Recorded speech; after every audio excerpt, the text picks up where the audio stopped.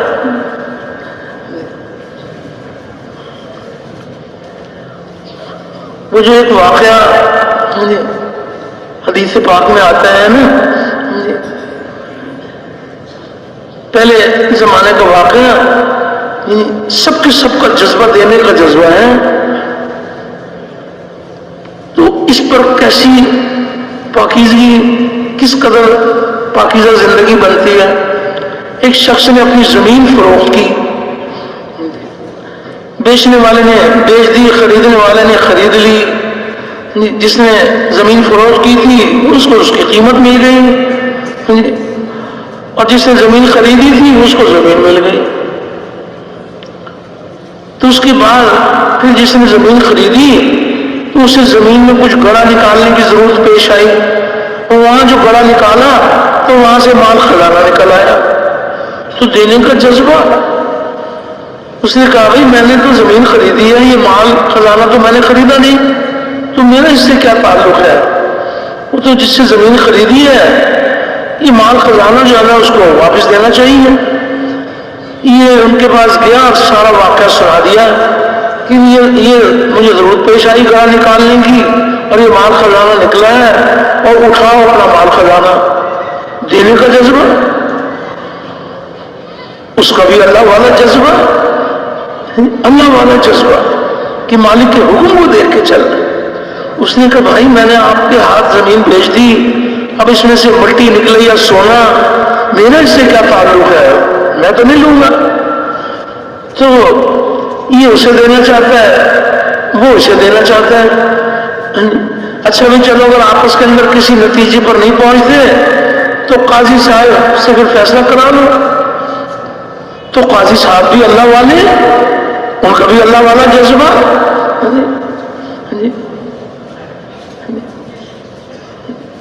ان کا بھی اللہ والا جذبہ۔ انہوں نے دونوں کی بات سن کر تو فرمایا بھی بات تو سمجھ میں آ گئی، تو یہ بتاؤ کہ تم میں سے بیٹی کس کی ہے؟ ایک نے کہا کہ میری بیٹی ہے۔ دوسرے نے پوچھا تمہارا بیٹا ہے؟ اس نے کہا ہاں میرا بیٹا ہے۔ قاضی صاحب نے فیصلہ کیا کہ دونوں کا نکاح کر دو اور یہ مال خزانہ بچوں کو دے دو۔ یہ فیصلہ ہو گیا۔ دینے کا جذبہ ہے، جب لینے کا جذبہ ہوگا تو فساد بڑھتا چلا جائے گا۔ آج عدالتوں میں چلے جاؤ، سب کا مطالبہ لینے کا ہے کہ ہمارا حق دلواؤ، تو یہ فساد بڑھتا چلا جائے گا، اور سب کے سب بندوں کا حق ادا کرنے والے بن جائیں گے اللہ کا حکم سمجھ کر، تو پاکیزہ معاشرہ دنیا میں قائم ہو جائے گا۔ آخرت کی کامیابی کو تو کہنا ہی کیا، آخر میں کتنا کچھ ملے گا۔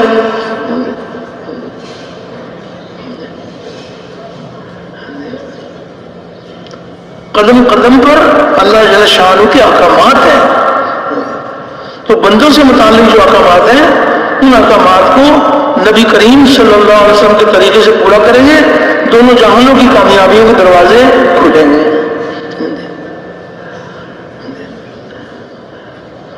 اور چاہے عمل دعوت کا ہو، تعلیم کا ہو، اللہ کا ذکر ہو، نماز کا عمل ہو، جو بھی عمل ہو وہ محض اللہ کو راضی کرنے کے لیے ہو۔ اخلاص کے بغیر تو کوئی عمل اللہ کے قبول ہی نہیں ہوتا۔ عمل کرنے سے پہلے رک گئے، اپنی نیت کا جائزہ لیا اور اپنی نیت کو درست کر لیا۔ عمل کے درمیان میں بھی، عمل کرنے کے بعد استغفار،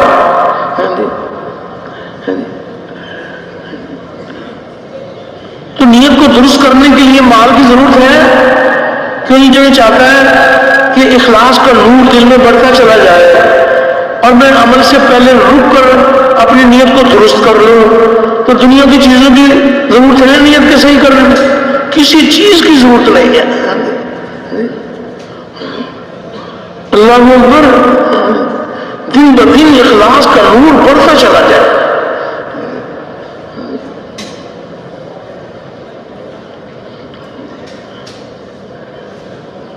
جو بھی عمل کرے وہ محض اللہ کو راضی کرنے کے لیے کرے۔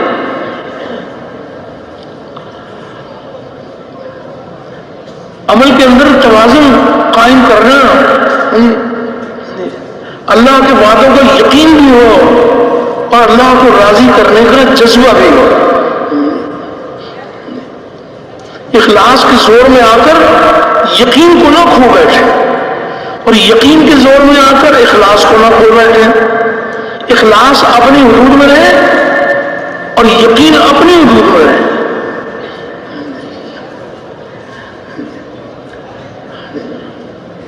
اعمال پر اللہ پاک نے وعدے فرمائے ہیں، تو اللہ کے وعدوں کا یقین تو دل میں ہو، لیکن نیت نہ ہو، نیت محض اللہ کو راضی کرنے کے لیے ہو.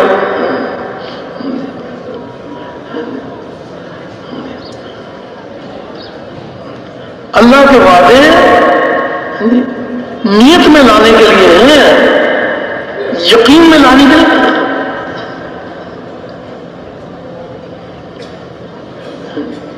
نیت اللہ کو راضی کرنے کے لیے ہو اور اللہ کے وعدوں کا یقین بھی ہو. ایک آدمی بیمار ہے، وہ صلاۃ الحاجت پڑھ رہا ہے،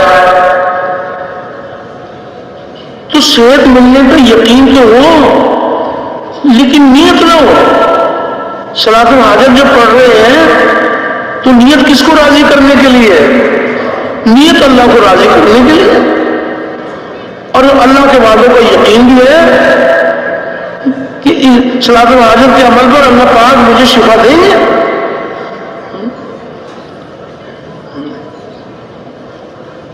اللہ کے وعدے یقین میں لانے کے لیے ہیں،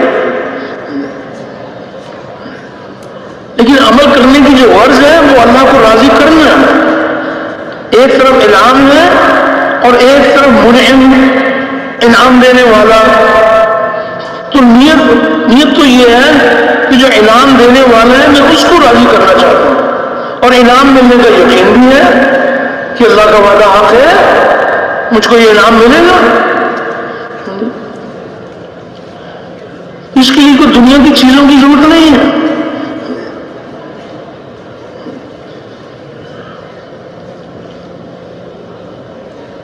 اس کے ساتھ ساتھ ہم سب کا ایمان ہے ہمارے نبی کریم صلی اللہ علیہ وسلم خاتم الانبیاء ہیں. آپ کے آخری نبی ہونے کی بنا پر نبیوں والا کام آپ کی پوری امت میں منتقل کیا گیا ہے.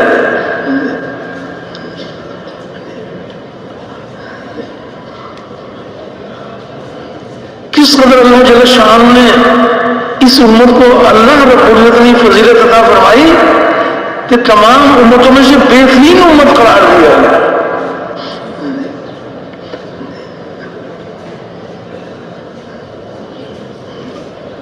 نیکیوں کا حکم کرنا، برائیوں سے منع کرنا، یہ پہلی امتوں میں بھی یہ عمل ملے گا، لیکن ان کا دائرہ ایک گھر، ایک قوم، قبیلہ.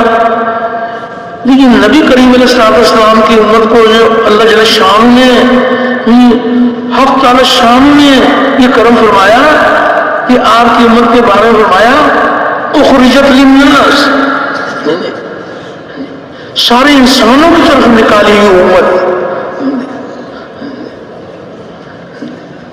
اس امت کی محنت کا میدان ایک قوم، ایک قبیلہ نہیں ہے، ایک شہر نہیں ہے. تمام عالم بھر کے انسان اور قیامت تک آنے والے سارے انسان.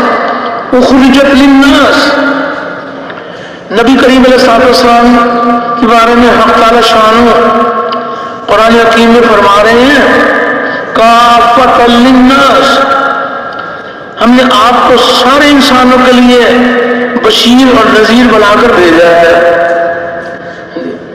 نبی کریم علیہ السلام کے بارے میں فرما رہے ہیں کافۃ للناس، اور آپ کی امت کے بارے میں فرما رہے ہیں اخرجت للناس. قرآن حکیم کے بارے میں حق تعالی شان نے فرمایا ھدی للناس. یہ کلام الہی ایک شہر، ایک ملک کے انسانوں کی ہدایت کا ذریعہ نہیں بلکہ سارے انسانوں کی ہدایت کا ذریعہ ہے. تو یہ بات بھی ہمیں سمجھ میں آ جاتی ہے کہ قرآن حکیم ھدی للناس، نبی کریم علیہ السلام کافۃ للناس، اللہ کی ذات رب الناس، یہ بھی سمجھ میں آ جاتا ہے. اور امت اخرجت للناس تو کہتے ہیں یہ تو بھائی یہ عربی تو ہمیں آتی نہیں. کس قدر اللہ جل شان اس امت پر مہربان ہے، اس سارے انسانوں کی ہدایت کا ذریعہ بنا ہے۔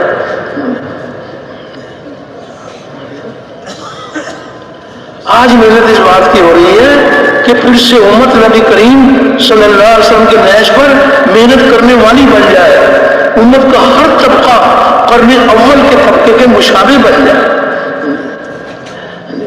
بہت سارا مجمع اس میں ماشاءاللہ نئے بھی ہیں، پرانے بھی ہیں۔ حاجی صاحب بیضوار صاحب رحمۃ اللہ علیہ، وہ کبھی کبھی اپنے جیب میں سے ایک پرزہ نکال کے نا وہ پڑھ کے سناتے تھے۔ کس قدر جو ہے نا اللہ پاک نے ہماری تربیت کے لیے کیسے کیسے اللہ نے انتظام فرمائے۔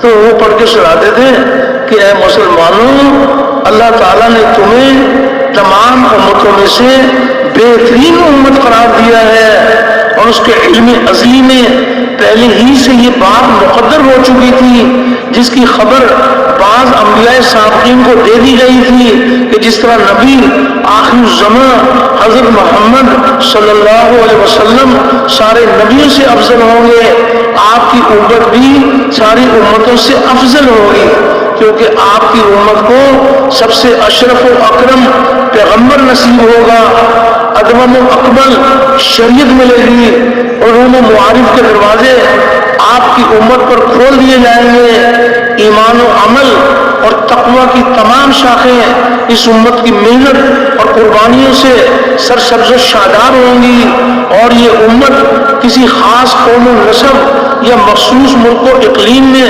محصور نہ ہوگی، بلکہ اس کا دائرہ عمل سارے عالم کو اور انسانی زندگی کے تمام شعبوں پر محیط ہوگا۔ گویا اس امت کا وجود ہی اسی لیے ہوگا کہ جہاں تک ممکن ہو کہ لوگوں کو جنت کے دروازوں پر لا کھڑا کر دیں۔ تو اللہ جل شانہ اس امت پر اس قدر مہربان ہے۔ تو جتنے بھی امت کے فضائل ہیں وہ صرف نام کی وجہ سے نہیں، بلکہ اس امت کو جو اللہ نے کام عطا فرمایا، جو ذمہ داری عطا فرمائی، اس پر اللہ کے وعدے ہیں۔ کوئی ایک وعدہ نہیں ہے، بہت سارے اللہ کے وعدے ہیں۔ یہ ذمہ داری اللہ رب العزت نے آپ کی امت کو عطا فرمائی ہے کہ اللہ کا کلمہ بلند ہو، کفر کا کلمہ پست ہو، انسانیت جہنم کی آگ سے بچ کر جنت میں جانے والی بن جائے۔ اس کے لیے نبی کریم علیہ الصلوۃ والسلام کے طریقے پر محنت کرنا ہر امتی کی ذمہ داری اور پوری کی پوری امت کی ذمہ داری ہے، پوری امت کی ذمہ داری ہے۔ کس قدر اس امت کے فضائل ہیں، وہ فضائل حاصل ہی جب ہوں گے جب امت اس ذمہ داری کو پورا کرے گا۔ فضائل تو بہت سارے ہیں۔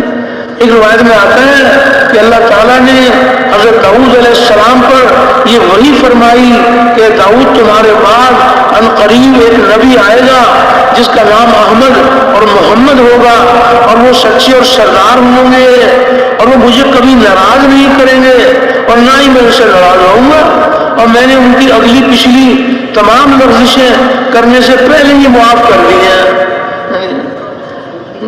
یہاں تک تو نبی کریم علیہ السلام کے بارے میں فرمایا، اور آپ صلی اللہ علیہ وسلم کی امت کے بارے میں فرمایا کہ آپ کی امت میری رحمت سے نوازی ہوئی ہے، اور میں نے آپ کی امت کو وہ نوافل عطا کیے جو انبیاء کو عطا کیے، اور آپ کی امت پر وہ چیزیں فرض کی جو انبیاء اور رسولوں پر فرض کی، حتیٰ کہ وہ قیامت کے دن یہ اللہ تعالیٰ شانہ اس امت کے بارے میں داؤد علیہ السلام سے فرما رہے ہیں، حتیٰ کہ وہ قیامت کے دن میرے پاس اس حال میں آئیں گے کہ ان کا نور انبیاء کے نور جیسا ہوگا۔ تو یہ جتنے بھی اللہ پاک نے کم فرمایا اس کی امت کے فضائل ہیں، وہ اس مبارک کام کی وجہ سے ہے۔ تو یہ گزارش کی جا رہی ہے